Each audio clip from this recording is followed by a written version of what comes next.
आदाब, आवाज the voice में आपका खैर मकदम है।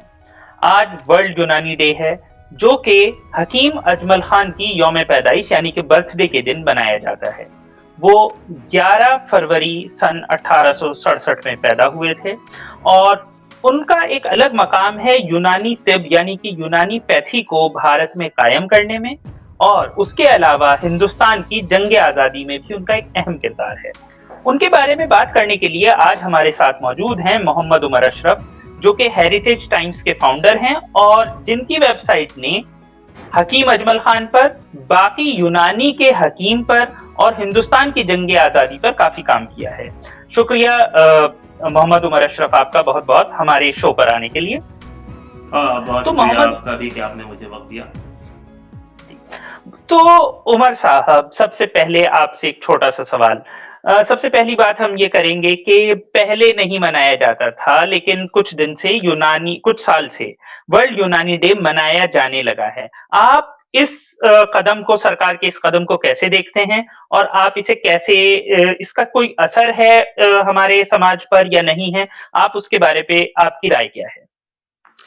जी, बहुत बेहतर सवाल और बहुत ही सही सवाल आपका है। साल 2017 में पहली बार वर्ल्ड यूनानी डे मनाया गया 11 फरवरी को हकीम अजमल खां साहब की यौम पैदाइश के मौके पर।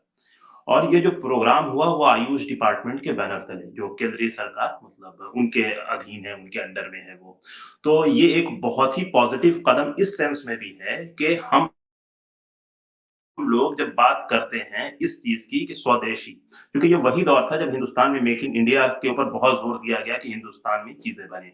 तो वैसे हमें अलग अलग शोबा, अलग अलग फील्ड में चीजों को प्रमोट किया गया। जैसे उसी जमाने में योगा को बहुत तेजी से प्रमोट किया गया, आयुर्वेदा को बहुत तेजी से प्रमोट किया गया, तो वैसे में ये जरूरी हो गया था कि आप यूनानी तिब को भी प्रमोट करें, क्योंकि इसकी जो हिस्ट्री है, आप यूनानी तिब और आयुर्वेदा को पिछले 100 साल की हिस्ट्री में अलग नहीं कर सकते हैं।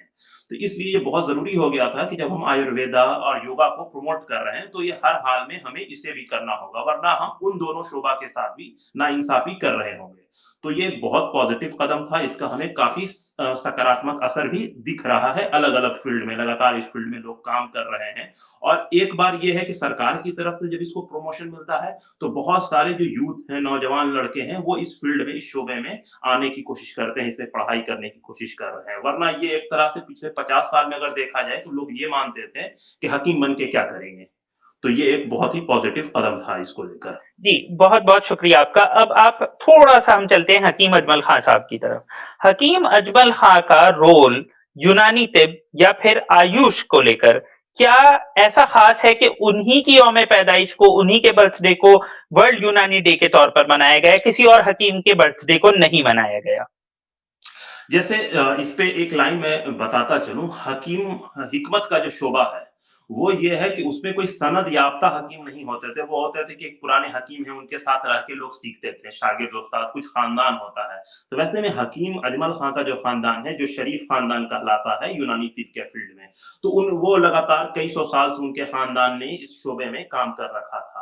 लेकिन हकीम अजमल खान और उनके भाई को ये क्रेडिट जाता है कि इन्होंने इसको ऑर्गेनाइज किया। इन्होंने पहले मदरसा, फिर स्कूल और फिर कॉलेज की शक्ल दी। बात है 1910 के आसपास, बम्बई प्रेसिडेंसी और वहां की जो मेडिकल काउंसिल है उसने ये कोशिश की कि आयुर्वेदा और यूनानी तिब के ऊपर पाबंदी लगे आए हो। तो इसके खिलाफ जो सबसे मुखर आवाज, सबसे मजबूत आवाज थी, वो थी हकीम अजमल खान साहब की। और उन्होंने इसको लेकर कॉन्फ्रेंस की, बहुत प्रोग्राम हुए, लोगों को ऑर्गेनाइज किया। इसमें हकीम के साथ वेद लोगों को भी, मतलब जो लोग आयुर्वेदा में प्रैक्टिस करते हैं उनको हम वेद कर, तो उनको भी लेकर हम आए वो। और उन्होंने पूरी ऑर्गेनाइजेशन बनाई 1911-10 के आसपास, काफी हिंदुस्तान में हलचल पैदा कर दिया। और उनकी इस कोशिश का असर ये हुआ कि ना सिर्फ इन्हें रिकॉग्नाइजेशन मिली, बल्कि सरकार ने, वो सरकार जो इसे बंद करना चाहती थी, उन्होंने कई सरकारी कॉलेजेस भी खोले, जिसमें पटना में जो तिब्बी कॉलेज है वो है, इसके अलावा मद्रास में है। और इसके अलावा हत्ता कि 1916 में जो हकीम अजमल खान साहब ने जो अपने तिबिया कॉलेज की बुनियाद, जो स्कूल था, मदरसा था, उसको जब कॉलेज की शक्ल दी 1916 में, तो उस वक्त के वायसराय ने उसकी संगे बुनियाद डाली। तो ये हकीम अजमल खान साहब की कोशिश है कि उन्होंने उस अंग्रेज से ही वो काम करवा दिया जो उसका विरोध कर रहे थे। तो ऑब्वियस है अभी कि अभी उनको अभी अभी उमर साहब, मैं आपको थोड़ा रोकूंगा। अभी अभी आपने कहा कि आयुर्वेद भी बैन होने जा रहा था।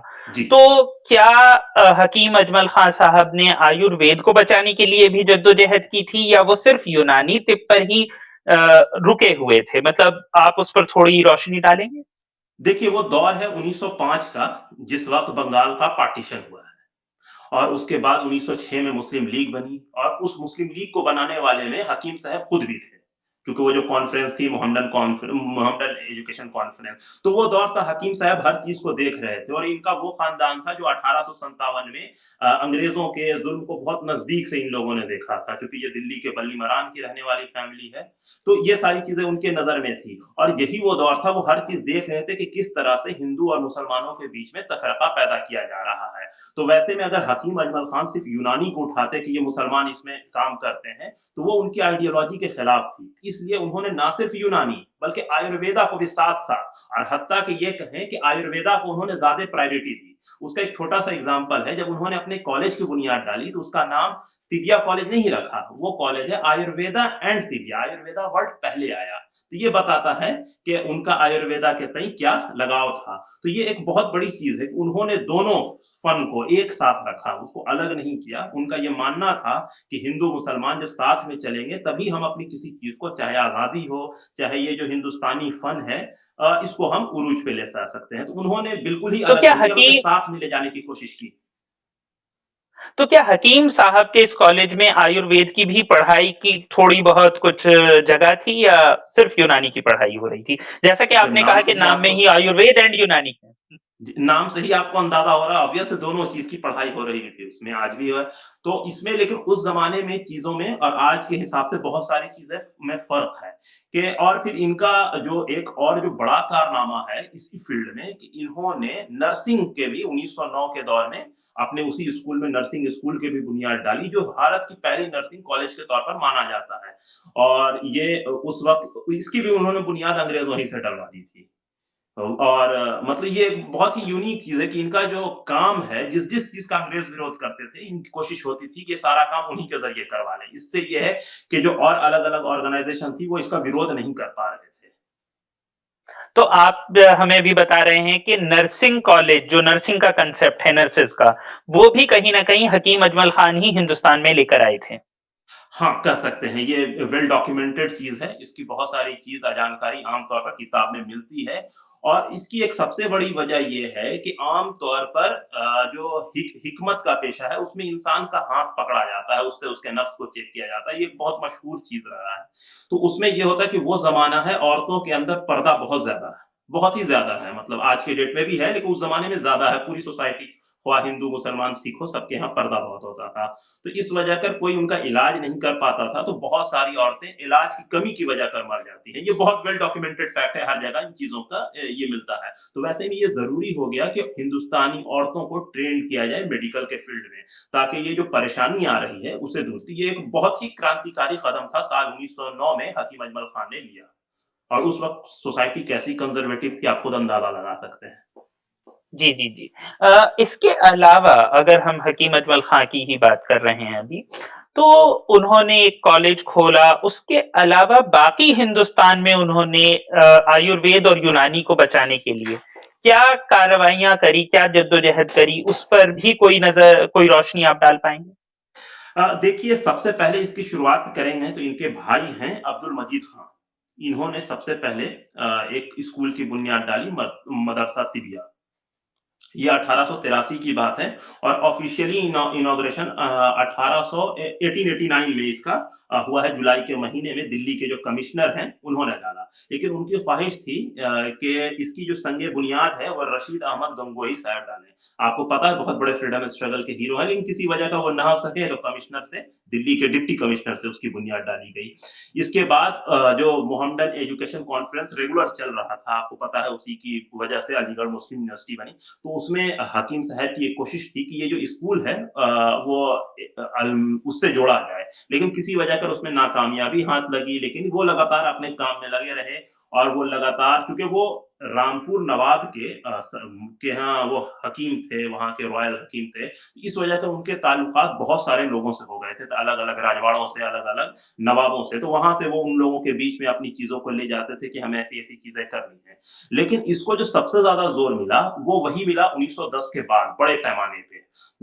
जब इसको लेकर उन्होंने जद्दोजहद शुरू की। लेकिन इससे पहले उनका एक काम था स्कूल के तय में 1901 में इन्होंने लाख रुपए दिल्ली में चंदा से जमा किया और ऑर्गेनाइज किया, ज़मीन खरीदा गया करोल बाग के इलाके में और वहाँ पे स्कूल की बुनियाद डाली गई। फिर वही चीज़ें बड़ी होती हुए कॉलेज बनी 1916 में जिसकी संग बुनियाद उस वक़्त के वायसराय ने डाली और बाद में इनॉग्रेशन महात्मा गांधी ने किया 1921 के आस-पास कॉलेज का। तो आज भी वहाँ पे वो पत्थर लगा हुआ है इनॉग्रेशन का, वो सारी चीज़ें वहाँ पे मौजूद है। तो ये एक चीज़ है। इसके अलावा कुछ ऐसी चीज़ें थी जैसे जब पाबंदी की बात थी, तो इन्होंने हर जगह ऑल इंडिया आयुर्वेदा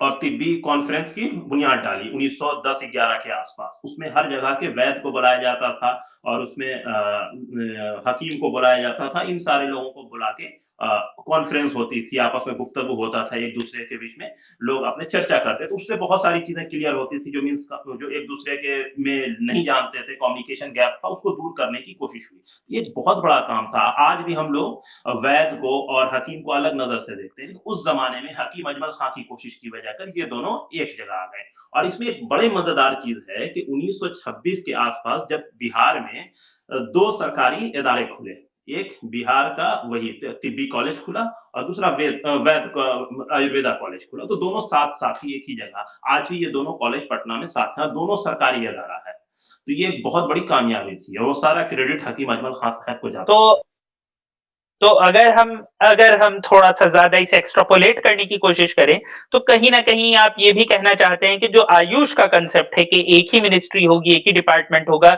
ये कहीं न कहीं हकीम अजमल खां से शुरू होता है। अगर पिछले 100 साल की तारीख देखें तो उसमें इसमें किसी को शक नहीं करना चाहिए। 100 नहीं 110 साल की तारीख, क्योंकि इस चीज़ की शुरुआत उन्होंने 1911-12 में कर दी थी। साथ में इन दोनों को लाके, दोनों से जुड़े हुए लोगों को आपस में बैठ के चर्चा, उनके लिए लॉबिंग, ये सारी चीज़ वो उस ज़माने में कर रहे थे और इसमें उनको कामयाबी मिली। जो आज हम लोग जो जी, देख रहे हैं चीज़ें, वो जी। उनकी वजह कर है। जी, तो हकीम अजमल खां एक यूनानी के बहुत ही अच्छे हकीम थे। उन्होंने यूनानी तिब को और आयुर्वेदा को आगे बढ़ाया, लेकिन उससे अलग वो एक फ्रीडम फाइटर भी थे। मतलब बहुत ही बड़े फ्रीडम फाइटर माने जाते हैं वो, गांधी जी के भी करीबी थे। तो बिल्कुल। एज़ अ फ्रीडम फाइटर ज़रा उनकी ज़िंदगी पर आप क्या रोशनी डाल सकते हैं? देखिए एज़ ए फ्रीडम फाइटर उनका जो ये काम है खुद आयुर्वेदा और यूनानी तिब को खड़ा करना, वो खुद फ्रीडम स्ट्रगल का एक बहुत बड़ा हिस्सा है। क्योंकि 1905 में जब स्वदेशी मूवमेंट शुरू हुआ तो उसमें ये था कि हम अंग्रेजी चीज़ों का बायकॉट करके हिंदुस्तानी जो यहाँ की लोकल चीज़ है उसको प्रमोट करेंगे। तो हकीम अजमल खान ने किसी समान प्रोडक्ट पे कोशिश नहीं की। उन्होंने पूरे का पूरा जो सिस्टम है उसी को बदल डाला।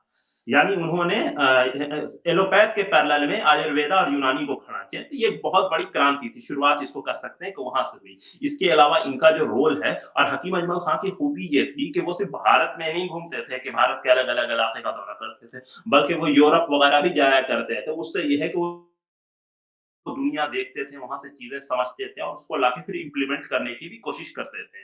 इसी में एक वाकया है 1911 का इसको डॉक्टर मुख्तार अंसारी साहब जो खुद कांग्रेस के प्रेसिडेंट रहे 1927 में, बहुत बड़े डॉक्टर थे।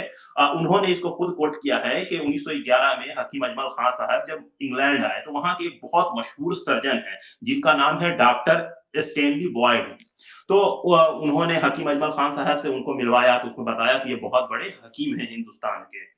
तो उसी वक़्त डॉक्टर साहब वहाँ पे किसी का ऑपरेशन कर रहे थे या करने के लिए कोशिश हो रही थी। उसी में कुछ बात निकली तो जिसमें ये कहा गया हकीम अजमल खान साहब ने उसके मर्ज़ को डायग्नोज़ किया कि उसे ये मर्ज़ है, फलाँ मर्ज़ है। जिसको लेकर उस सर्जन ने ये कहा नहीं, तो वो उन दोनों में एक तरह से कहिए शर्त लग गई। तो उसमें हुआ कि चलिए कल ऑपरेशन है, कल हम देखेंगे कि कौन सही है। तो इसके बारे में खुद डॉक्टर मुख्तार अंसारी साहब ने कहा कि ये तो अब नाक का मसला हो गया था कि हिंदुस्तानी तिब और ये अंग्रेजी जो सर्जन है उसका एक बड़ा मुकाबला है। तो अगले दिन जब ऑपरेशन होता है तो जो बात हकीम अजमल खां साहब ने कही थी वो सही साबित होती है। तो वो डॉक्टर जो इंग्लैंड का बहुत बड़ा डॉक्टर था, वो बहुत हैरत होता है। फिर उन्होंने ह हकीम साहब के सम्मान में अपने घर के अंदर एक पार्टी रखी। तो ये हकीम साहब का एक कारनामा है कि वो जब इंग्लैंड गए और वो दौरे जब हिंदुस्तान गुलाम है, तो वहाँ पे भी वो एहसास कमतरी में नहीं आए, बल्कि उनको अपनी जो फन में महारत हासिल थी, उसका उन्होंने भरपूर इस्तेमाल किया। तो ये इनका एक बहुत मज़ेदार स्टोरी है, ये हर जगह डॉक्यूमेंटेड है, किताब वगैरह में उनकी जो बायोग्राफी आप पढ़ेंगे, हर जगह ये चीज़, ये कहानी मिलती है। तो एक और चीज़ ये है कि हकीम अजमल खान साहब को क्रेडिट जाता है अलग-अलग ऑर्गनाइज़ेशन की बुनियाद डालने में या फिर उसकी प्रेसिडेंटशिप करने में। जैसे मैंने बताया कि मुस्लिम एजुकेशन कॉन्फ्रेंस 1906 में जब हुई, तो उसके बाद मुस्लिम लीग वजूद में आई, तो हकीम अजमल खान एक तरह से कह सकते हैं कि मुस्लिम लीग के फाउंडिंग मेंबर में थे। लेकिन उसके अलावा वो जहाँ उसके प्रेसिडेंट रहे, इसके अलावा कांग्रेस के भी 1921 में अहमदाबाद जो सेशन हुआ है, उसके वो प्रेसिडेंट है। वो जमीयत उलमा हिंद के प्रेसिडेंट हैं। वो इसके अलावा उन्होंने ऑल इंडिया खिलाफत कमेटी की अध्यक्षता की। इसके अलावा हिंदू महासभा के भी एक सेशन को, खास के जब काऊ प्रोटेक्शन की बात हो रही थी, जब लगातार हिंदू और मुसलमान के बीच में गाय के नाम पे दंगा हो रहा था, तो वैसे में एक मुसलमान आगे बढ़ के इस चीज को रोकने के लिए एक हिंदू ऑर्गेनाइजेशन की अध्यक्षता कर रहा है, और उसका बहुत फायदा भी मिला। मतलब हिंदुस्तान के फ्रीडम स्ट्रगल में अगर देखिएगा 1919 से लेकर 1922 का जो दौर है, वो एक अलग हिंदू मुस्लिम यूनिटी का दौर है। 1857 के बाद वो पहला मौका है। फिर वो हमें मिलेगा नेताजी सुभाष चंद्र बोस के दौर में 1946 के आसपास हिंदू मुस्लिम यूनिटी अलग लेवल पे देखने को मिलती है। तो ये जो उन्हीं बीच का जो वक्फा है 1919 और 20 का, उसमें हकीम अजमल खान साहब का एक बहुत बड़ा रोल है कि मतलब उन्होंने जो कह दिया, लोगों ने उनके बात पे लब्बैक कर दिया। तो वो जो ये है, तो वो उनकी शख्सियत बता रही है कि वो किस शख्सियत के मालिक है, लोग उनकी बात कितनी मानते थे। जी। जी, ये बात हुई। हकीम अजमल खान ही वो इंसान है जिन्होंने 1900 जब नागपुर सेशन में नॉन कॉपरेशन की बात की गई, तो नॉन कॉपरेशन का रेजोल्यूशन जो था, उसकी पहली बात उन्होंने ही की थी। वैसे रेजोल्यूशन सियादात साहब ने सामने रखा था। तो उसके बाद नॉन कॉपरेशन का ही एक हिस्सा था कि अलीगढ़ मुस्लिम यूनिवर्सिटी से अलग कर एक जामिया मिलिया इस्लामिया बनाया गया था, स्वदेशी की एजुकेशन के लिए, स्वदेशी एजुकेशन के लिए एक नया इदारा कायम किया गया, और उस इदारे में उनका एक खास रोल है। अब दिल्ली में है जामिया मिलिया इस्लामिया। आप जी जी, तो अब आप ये बताइए कि जामिया मिलिया इस्लामिया के बनने में और उसकी शुरुआत होने में हकीम साहब का क्या रोल था? आज देखिए, जामिया मिलिया इस्लामिया की शुरुआत से पहले हम आपको अलीगढ़ की शुरुआत में बता दें। हकीम अजमल खान साहब 1920 तक जो कॉलेज है उस वक्त मोहम्मदन एंग्लो कॉलेज, उसके वो ट्रस्टी रहे हैं। और फिर जब जामिया मिलिया इस्लामिया की बुनियाद पड़ने से पहले अलीगढ़ मुस्लिम यूनिवर्सिटी की भी यूनिवर्सिटी की एस्टेब्लिशमेंट होती है। तो उस यूनिवर्सिटी को एस्टेब्लिश करने में भी हकीम अजमल खान साहब का एक बहुत बड़ा रोल है, क्योंकि जहां वो ट्रस्टी हैं, तो इसका मतलब ये समझिए कि उन्होंने एएमयू की बुनियाद डालने में, एएमयू मतलब यूनिवर्सिटी, नॉट कॉलेज की बात कर रहे हैं, जो सर सैयद के दौर कॉलेज से जब यूनिवर्सिटी बनी, जी हाँ, 1920 1920 में। में बनी। तो उसको भी एस्टेब्लिश करने में, लॉबिंग करने में, चंदा जो हो रहा है, कमिटी बन रही, तो उसमें हकीम अजमल खान साहब बहुत आगे आ गए हैं। लेकिन जब बात आई मुल्क की आजादी की, जद्दोजहद की, तो उन्होंने उसे छोड़ा, बिल्कुल छोड़ दिया, और उन्होंने एक अलग इदारे की बुनियाद डाली, जो 9 अक्टूबर 1920 में वजूद में आता है, जिसका नाम हम लोग जामिया मिलिया इस्लामिया के तौर पर जानते हैं। तो उसको एस्टेब्लिश करने में हकीम अजमल खान साहब ने एक अहम रोल अदा किया। इसके साथ, और इसी वजह कर उनको उसका पहला चांसलर भी वो बने। तो पहला ऑफिशियली जामिया मिलिया के जो चांसलर हैं, वो हकीम अजमल खान साहब हैं। तो ये इदारा 1920 से शुरू हुआ, 1925 तक अलीगढ़ में है।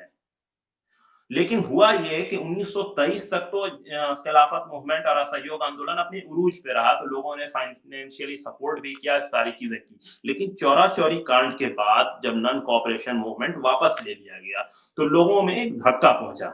तो बहुत सारे लोगों ने फाइनेंस करना छोड़ दिया मूवमेंट को, जिस वजह कर ये जो एजुकेशनल इंस्टीट्यूशन हमारे थे, वो धीरे धीरे कमजोर पड़ते गए। हर जगह खुल रखा था, पटना में मजहरुल हक साहब ने सदाकत आश्रम में विद्यापीठ खोला, काशी विद्यापीठ है, आपके गुजरात में विद्यापीठ है। तो उसी तरह का एक विद्यापीठ ये भी है, जो अलीगढ़ में खुला, जामिया मिलिया इस्लामिया के नाम से।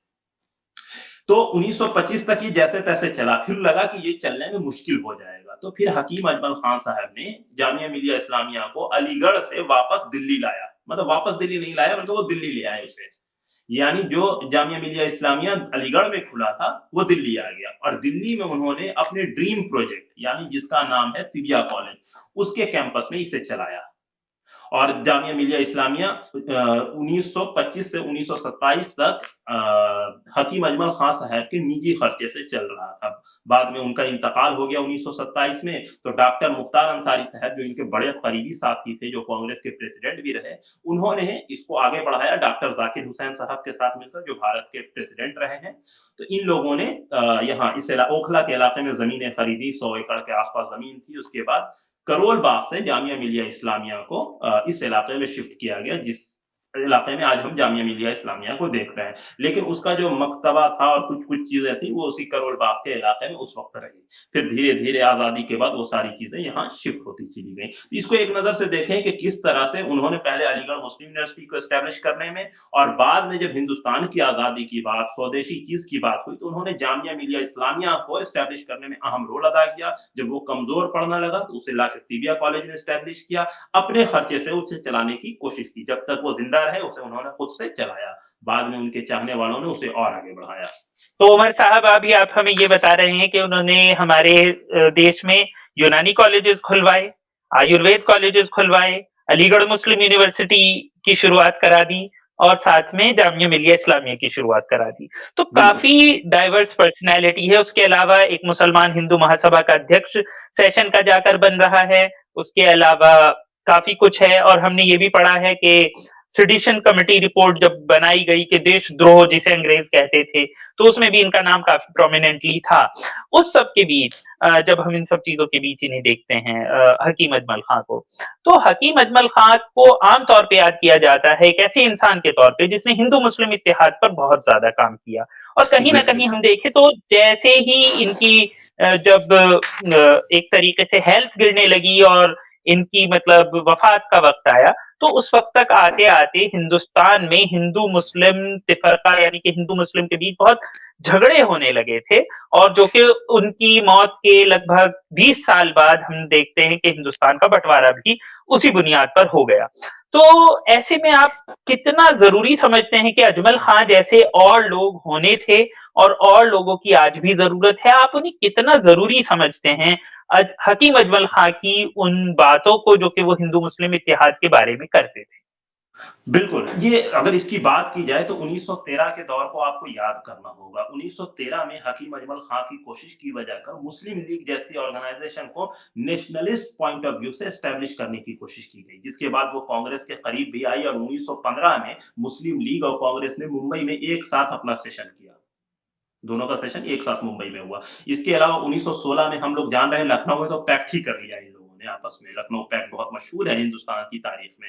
तो इसमें हकीम अजमल खां साहब का एक बहुत बड़ा रोल है। इसके अलावा हकीम अजमल खां जैसे अगर और भी कई चीज़ों की बात करें, तो 1912 में एक मेडिकल मिशन गया है टर्की। तो उसमें वो मुसलमानों का एक तरह का मेडिकल मिशन है, लेकिन उसमें एक इंसान है जिसका नाम है राजा महेंद्र प्रताप। वो उन्होंने अपनी किताब में भी इस चीज़ का ज़िक्र कर रखा है कि किस तरह से वो मेडिकल मिशन ले गए। लेकिन राजा महेंद्र प्रताप का एक और बहुत बड़ा कारनामा है, 1915 में काबुल में दिसंबर 1 तारीख को उन्होंने सरकार बनाई, जिसमें वो प्रेसिडेंट बनते हैं, बरकतुल्लाह भोपाली प्राइम मिनिस्टर, उबैदुल्लाह सिंधी गृह मंत्री। इस सरकार को टर्की की जो हुकूमत है, उन्होंने रिकॉग्नाइज़ किया। तो उसकी एक जो बहुत बड़ी वजह है, वो है 1912 का वो इंडियन डेलीगेशन, जिन्होंने तुर्की की मदद करने के लिए वहां गए थे मेडिकल टीम लेकर। तो उसका एक टर्की के ज़हन में बहुत ज़्यादा था कि हिंदुस्तान के लोग हमारी मदद कर रहे हैं। तो जब हिंदुस्तान की आज़ादी की बात आई, तो टर्की ने भी 1915 में डायरेक्टली उस हुकूमत को सपोर्ट किया। वो सारी चीज़ें दस्तावेज़ मौजूद हैं। तो ये बता रहा है कि डिप्लोमेटिकली भी क्या रोल है हकीम अजमल खां का, क्या सोच थी जिस वजह से हिंदुस्तान को फ़ायदा मिला हिंदुस्तान के फ्रीडम स्ट्रगल में। तो इसमें भी आपको हिंदू-मुसलमान यूनिटी साफ-साफ दिखेगी। और बाद में उन्हीं खिलाफत तहरीक जो शुरू होगी रॉलेट एक्ट के बाद, और फिर वो असहयोग आंदोलन एंड कोऑपरेशन, तो उसमें हिंदू-मुसलमान किस तरह से साथ-साथ रहेंगे गांधी जी के साथ, जो पूरा मूवमेंट है। लेकिन उसके बाद जब 1923 के बाद चीज़ें बहुत तेज़ी से बदलने लगती है और लगातार हिंदुस्तान में फसाद होने लगता है, तो कई ऐसे मौके आते हैं जहाँ पे हकीम अजमल खां साहब को खड़ा किया जाता है, उनको आगे भेजा जाता है कि आप जाइएगा तो आपकी बात सारी कम्युनिटी सुनेंगी, ख्वाह हिंदू हो, मुसलमान हो, सिख हो। तो ऐसे कई मौके आते हैं जहाँ पे हकीम अजमल खां जाते हैं और दंगा फसाद हंगामा जो हो रहा होता है वो रुक जाता है। तो ये उनकी शख्सियत है। उसकी वजह ये है कि वो अवाम के लीडर हैं। यानी उनके अंदर जरा भी तकब्बुर नहीं है। वो बहुत बड़े हकीम हैं। मतलब यही समझिए कि वो रॉयल लोगों का ही इलाज करते हैं, लेकिन जब उनके यहाँ कोई गरीब गुरबा आ जाता है, तो वो बिल्कुल इस चीज़ पे ये नहीं करते कि यार वो फ़कीर है, गरीब है, उसका इलाज नहीं करेंगे। वो उसका भी इलाज करते हैं।